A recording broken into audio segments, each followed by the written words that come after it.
continuidade ao nosso assunto. Hoje a gente vai falar um pouquinho sobre a história da enfermagem no Brasil. A gente já viu lá no período antes de Cristo, a gente já viu no período do cristianismo, a gente já viu no período moderno, a gente já viu Florence, a gente já viu Ana Nery e agora a gente chega como a enfermagem ela se desenrolou aqui no Brasil, como ela se desenvolveu. Tá? A gente vai ver um pouquinho disso hoje. A organização da enfermagem na sociedade brasileira, ela começou lá no período colonial e vai até o final do século XIX, ou seja, foi bastante tempo. Começou realmente quando o Brasil começou a ser colonizado por Portugal, tá? E aí a profissão, ela surge como uma simples prestação de cuidados aos doentes, realizada por um grupo formado, na sua maioria, por escravos, que nesta época trabalhavam nos domicílios. Então, os escravos, né, além de prestarem os seus serviços aos seus patrões, eles prestavam também serviços de saúde.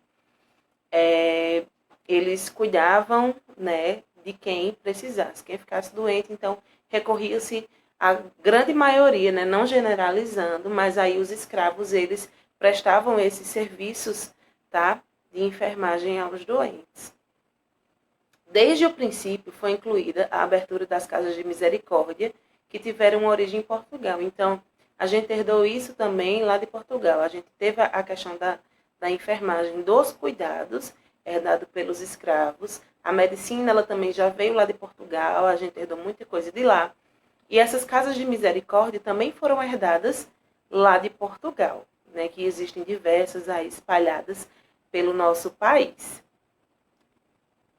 A primeira casa de misericórdia, ela foi fundada 43 anos depois do descobrimento do Brasil, lá em Vila de Santos.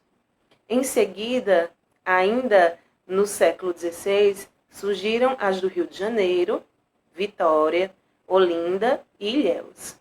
Mais tarde, Porto Alegre e Curitiba, esta inaugurada já em 1880, né? Muitos anos depois, com a presença de Dom Pedro II e Dona Teresa Cristina. Então, isso foi herdado dos portugueses, tá? Então, eles trouxeram essa cultura das casas de misericórdia e elas foram se espalhando por todo o território brasileiro, tá? Começando lá por Santos, e aí foi Rio de Janeiro, Vitória, foi se espalhando por todo o país, essa cultura dessas casas de misericórdia, né? Aqui tem um recorte de um jornal da época, que diz: Casa de Deus para os homens e porta aberta para o mar. Assim denominou Brás Cubas, o seu fundador dessa Casa de Misericórdia, tá? Da cidade de Santos. Então, eles acolhiam os doentes nessas casas de misericórdia, tratavam desses doentes, tá? De forma caridosa. A gente sabe que é cultural. Sempre quem teve mais condições teve melhor acesso aos serviços de saúde. E não era diferente, tá? Aqui, realmente, quem tinha mais tinha acesso a médicos. Os médicos, eles vinham nas casas dos pacientes, tratavam desses pacientes. Mas só quem tinha dinheiro podia pagar pelo profissional médico. Então, os cuidados aos demais ficavam aí no papel das casas de misericórdia. Os escravos também, eles prestavam essa assistência de saúde, tá bom? E no que diz respeito à saúde do povo brasileiro, merece destaque o trabalho do padre José de Anchieta. Ele não se limitou só ao ensino de ciências e catequese, né? Ele veio lá de Portugal e ele não se dedicou só a catequizar os índios. A gente conhece bastante história, né, que ele estava lá catequizando os índios, ensinando, mas ele também prestou serviços de saúde. Ele atendia aos necessitados, exercendo atividades de médico e de enfermeiro também. Em seus escritos, encontramos estudos de valor sobre o Brasil, seus primitivos habitantes, clima e as doenças mais comuns daquela época. Então, o José de Anchieta, ele não se dedicava só a catequizar, né, ao serviço do padre daquela época. Não, ele ia além. Ele estudava, ele descrevia as doenças mais comuns da época, relacionava com o clima, com as condições de saneamento aqui do Brasil, tá? E a terapêutica empregada que ele utilizava era a base de ervas medicinais minuciosamente descritas. Supõe-se que os jesuítas eles faziam a supervisão do serviço que era prestado por pessoas treinadas por eles. Não tem muito registro aí a respeito, mas supõe-se que eles treinavam essas pessoas, tá? Treinavam essas pessoas e supervisionavam o serviço dela para que eles preparassem as ervas medicinais, fizessem os preparos com essas ervas e estivessem ali administrando aos doentes, aos que fossem ali precisar, certo? Os escravos, eles tiveram um papel relevante também, pois eles auxiliavam os religiosos no cuidado aos doentes. Então, aqui não ficou só batendo naquela tecla da religiosidade. Os escravos, eles iam lá e auxiliavam eles a cuidar desses doentes, porque a gente sabe que o serviço era grande, né? E só os religiosos, que eram poucos naquela época, eles não davam conta. Então, os escravos, eles foram recrutados, né, para estar ali auxiliando os religiosos a cuidar dos doentes. E aí, somente em 1822, o Brasil ele tomou as primeiras medidas de proteção à maternidade que se conhecem na legislação mundial, graças à atuação de José Bonifácio Andrade Silva. Tá? Aqui a maternidade era algo meio, né, duvidoso. A gente não tinha aquela assistência obstétrica. A gente não tinha. E só muitos anos depois, essa questão da proteção da maternidade, da obstetrícia, ela foi chegando aqui no Brasil. A primeira sala de partos funcionava lá na Casa dos Expostos, em 1822. Então, assim, as mulheres elas já se deslocavam, né, para parir, né, que a gente tem aquela cultura do parto a domicílio, mas a gente já tem relatos de salas de parto em 1822. Em 1832, organizou-se o ensino médico e foi criada a Faculdade de Medicina do Rio de Janeiro.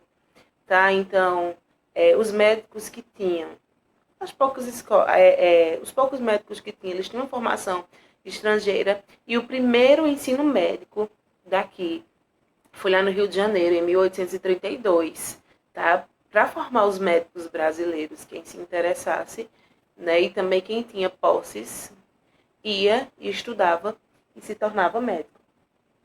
E a Escola de Parteiras da Faculdade de Medicina diplomou no ano seguinte a célebre Madame Durocher, tá? Que foi a primeira parteira formada no Brasil. Então, essa pessoa que vocês estão vendo aí no canto esquerdo da tela é Madame Durocher. Ela era francesa, tá? É uma mulher, sim, é uma mulher. Ela era francesa e veio para o Brasil muito nova, apenas, acho que com 7 anos de idade. E Madame Durocher foi lá e estudou a questão da obstetrícia, foi a primeira parteira formada no Brasil. E ela se vestia assim, ela se vestia como homem. Ela andava de cartola, com o terno, de saia, mas ela usava saia, tá? Mas ela andava como homem, de bengala, usava todos os apetrechos masculinos, porque ela queria ser respeitada, tá? Que naquele tempo as mulheres ela não tinham tanto prestígio nas ciências médicas como os homens. E aí, para ela ter prestígio, né, e não ficar sendo comparada aos homens, ela se vestia de forma masculina e prestava seus serviços de parteira, tá? Aqui no Brasil. Ela se destacou bastante nesse cenário, Madame Durocher. No começo do século XX, há um grande número de teses médicas que foram apresentadas sobre higiene infantil e escolar, demonstrando os resultados obtidos e abrindo horizontes e novas realizações. Esse progresso da medicina, entretanto, não teve tanta influência sobre a enfermagem. Então, a medicina estava se destacando bastante, estava crescendo. Eles estavam formando teses, estavam expandindo seus conhecimentos. E a enfermagem estava ali um pouquinho estagnada. Tá? Não teve tanta influência sobre a enfermagem. A enfermagem ela veio evoluir mais com o passar do tempo, com o surgimento das primeiras escolas de enfermagem. Assim sendo, na enfermagem brasileira, do tempo do Império, raros nomes se destacaram, e entre eles merece menção especial o nome de Ana Nery, tá? Que a gente já estudou sobre ela. Um fato interessante sobre Madame du Rocher, ela se destacou tanto que ela fez o parto da esposa de Dom Pedro II. Foi ela quem fez os partos. Tá? Então ela era bastante conhecida, bastante famosa. E aí agora eu vou entrar um pouquinho com vocês no desenvolvimento da educação em enfermagem no Brasil. Como começou o surgimento da educação, né, dessas escolas, como começou a se desenvolver a educação em enfermagem aqui no Brasil. Desenvolveu a educação em enfermagem no Brasil a partir do século XIX. Tá? Aí, quando a gente chegou no finalzinho do século XIX, apesar de o Brasil ainda ser um imenso território com um contingente populacional pouco e disperso, um processo de urbanização lento e progressivo já se fazia sentir nas cidades que possuíam áreas de mercado mais intensas, como São Paulo e Rio de Janeiro. Então, assim, São Paulo e Rio de Janeiro, que era a capital naquela época, elas estavam se expandindo, principalmente por causa dos portos, né? Então, sentia-se a necessidade de um processo de urbanização para realmente fazer essas cidades crescer as importações e as exportações, né, realizadas na época. Então, tinha também o crescimento populacional, tá, além de tudo, então era necessário um processo de urbanização. Mas esse processo de urbanização acontecia de forma lenta e progressiva, certo? E aí, com o passar do tempo, isso estava se expandindo, a cidade estava crescendo, e com a entrada e saída de estrangeiros aqui no Brasil, através desses portos, tá, começaram a chegar doenças, principalmente doenças infecto-contagiosas, que eram trazidas pelos europeus e pelos escravos também. Então, os europeus chegavam aqui no Brasil, desembarcavam e disseminavam algumas doenças, e os escravos também. Os escravos passavam dias nos navios negreiros, né, meses nos navios negreiros, e eles ficavam em condições precárias de saúde, condições precárias sanitárias também. Eles ficavam ali em meio aos seus dejetos, e isso respondia diretamente na saúde deles. E quando eles chegavam aqui, eles passavam a transmitir também essas doenças, tá, para a população que já residia aqui no Brasil. Não só os escravos, mas também como os brancos. A questão de saúde, ela passa a constituir um problema econômico e social. Por quê? Havia entrada e saída de pessoas aqui no Brasil através desses portos. Estava ali se disseminando doenças infecto-contagiosas cada vez mais. Essa conversa chegava lá fora, tá? E o pessoal lá de fora não queria vir para o Brasil, não queria importar nem trazer coisas para o Brasil, para não desenvolverem também essas doenças. Então, isso influenciou diretamente na economia brasileira. Né? Então, começou a sentir no bolso, o país começou a sentir no bolso isso, né? Estava realmente a economia caindo, e aí tiveram que tomar algumas atitudes. E para deter essa escalada que ameaçava a expansão comercial brasileira, isso estava o quê? Prejudicando que o Brasil abrisse suas portas, né, se expandisse cada vez mais. O governo, sob pressões externas, principalmente o pessoal lá de Portugal, ele teve que assumir a assistência de saúde. Tá? Então, a assistência de saúde, que era feita por escravos, por padres, por jesuítas, nas casas de misericórdia, o governo ele teve que assumir essa assistência à saúde. E aí ele começou a criar serviços públicos de vigilância sanitária e do controle mais eficaz sobre os portos. Tá? Então, cada vez mais eles estavam ali, principalmente nos portos, gente, era tudo questão econômica. Tá? Então, eles não queriam perder dinheiro, então eles foram lá para os portos, que era a principal entrada de micro-organismos dessas doenças aqui no país e eles iam diretamente lá no foco. Inclusive estabelecendo quarentena Revitaliza. Então, quem chegava aqui no Brasil, que estava com alguma manifestação clínica, eles deixavam essa pessoa em quarentena e só saíam da quarentena realmente quando eles estivessem com a saúde restabelecida. Através da reforma Oswaldo Cruz, introduzida em 1904, a Diretoria-Geral de Saúde Pública, incorporando novos elementos à estrutura sanitária, como o Serviço de Profilaxia da Febre Amarela, a Inspetoria de Isolamento e de Desinfecção e o Instituto Soroterápico Federal, que posteriormente veio se transformar no Instituto Oswaldo Cruz. Então, eles começaram a sentir esse peso da economia decaindo e tomaram atitudes. Então, o governo, ele tomou ali a assistência de saúde para ele e foi diretamente no foco da disseminação de doenças, que eram os portos, tá? Onde elas chegavam e levavam essas doenças. Então, para o Brasil não perder os clientes, eles agiam diretamente, faziam quarentenas, investiram também na questão do saneamento, tá? O saneamento desses portos, mantê-los limpos, tá? A questão da febre amarela, o serviço de profilaxia da febre amarela. Ele também tinha inspetoria de isolamento e desinfecção. Então, eles realmente estavam ali batendo de frente com esse problema, tá? E realmente surtiu efeito.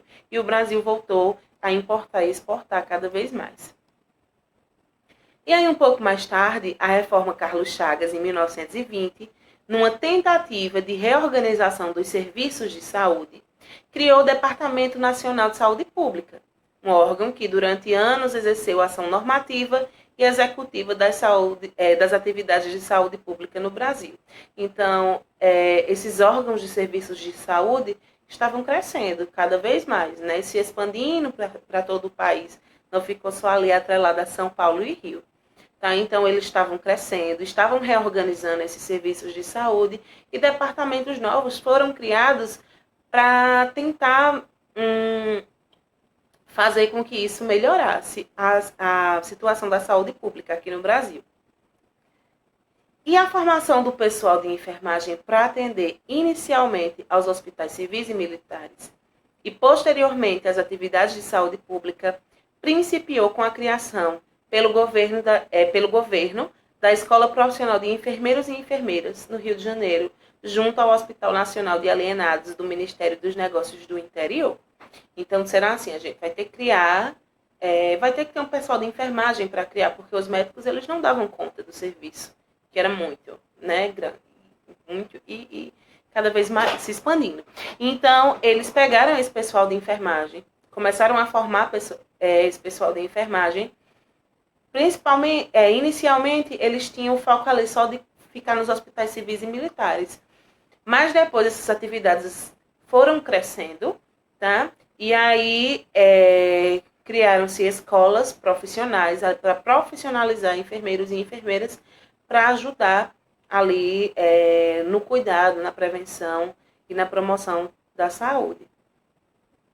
Esta escola, que é de fato a primeira escola de enfermagem brasileira, ela foi criada pelo Decreto Federal número 791, do dia 27 de setembro de 1890, e denomina-se hoje a Escola de Enfermagem Alfredo Pinto, pertencendo à Universidade do Rio de Janeiro, a Unirio. Tá? Então, ela, com o passar do tempo, tá? Ela mudou de nome e ficou Escola de Enfermagem Alfredo Pinto, e foi a primeira escola de enfermagem no Brasil. A de alto padrão, a primeira de alto padrão foi a de Ana Nery, tá?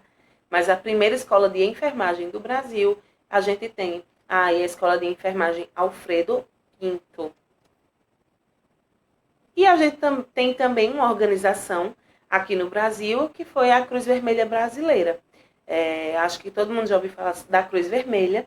E a Cruz Vermelha ela foi organizada e instalada no Brasil no final do ano 1908, tendo como primeiro presidente o médico Oswaldo Cruz.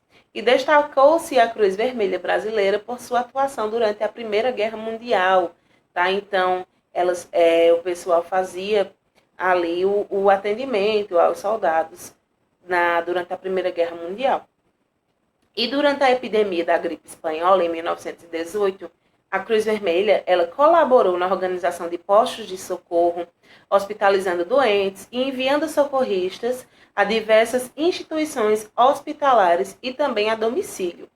Ela atuou também socorrendo vítimas de inundações nos estados de Sergipe e da Bahia e as secas do Nordeste.